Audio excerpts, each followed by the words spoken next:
Have known Steve Moore for about 15, 16 years. Some of y'all may have been horn honkers back in the day when we gathered to stop a state income tax here in Tennessee. We've got a lot of folks into the political process in Tennessee, and there were horn honkers before there was a Tea Party. And Steve was instrumental in helping spread the word of what was happening in Tennessee to the rest of the country. He was one of the founders of Club for Growth. He has been an editorial commentator for the Wall Street Journal for a long time. He's been a commentator, as you've seen him on Fox and CNN. He has been business partners with Art Laffer. You may remember Art Laffer, the Laffer curve, Reaganomics.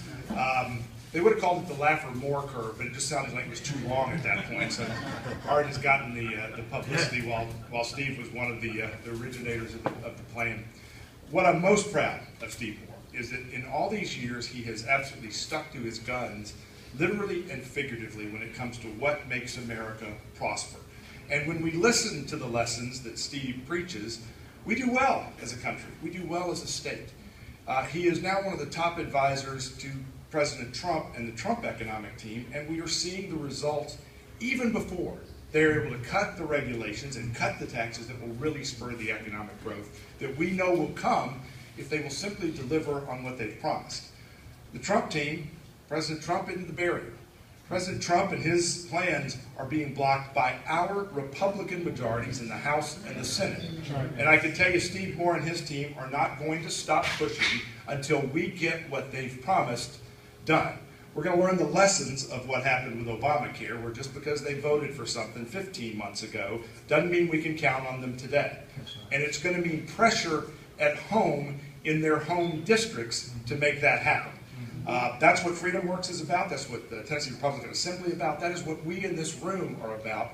And we've got problems here in Tennessee. Sounds like the Music Man. We got problems in River City. We got problems right here in Tennessee. Senators Bob Corker and Lamar Alexander are not standing firm with what this country wants, with what Tennessee overwhelmingly supported. 92 out of 95 counties in Tennessee voted for President Trump. And yet we've got two senators and some kind of lackluster congressmen and women in this state that are not standing up for what the people of Tennessee said so loudly. What I like best about what Steve and the Trump team are doing is they're not afraid to go in and pick a fight, even with Republicans. Some of y'all may have noticed that President Trump was in West Virginia this week. They had a massive crowd. They had about 8,000 people inside and 4,000 or 5,000 people outside who couldn't get in. But perhaps the most important person in that room was a Democrat, the Democrat governor of West Virginia, who moved from Democrat to Republican in that meeting. Much about politics, but I saw something nuanced in that appearance. You have a Democrat governor who happens to be a billionaire who got elected in a state at the same time that Donald Trump was winning that state as a Republican by 42 points.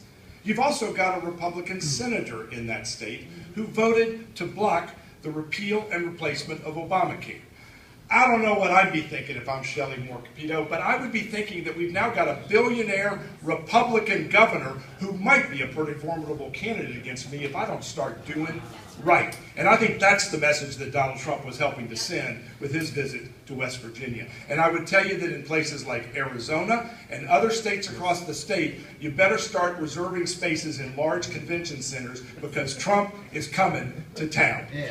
Steve Moore has done a great job. You might notice that again we've got a GDP approaching 3%. Steve will, I'm sure, point out that that's the number that all the experts were saying could never happen. It's impossible. You can never get to 3% GDP. When President Trump was saying it on the campaign trail. We're seeing unemployment drop to the lowest levels we've seen in decades. And I know we give a lot of credit to President Trump. Personally, I think it's the Steve Moore show.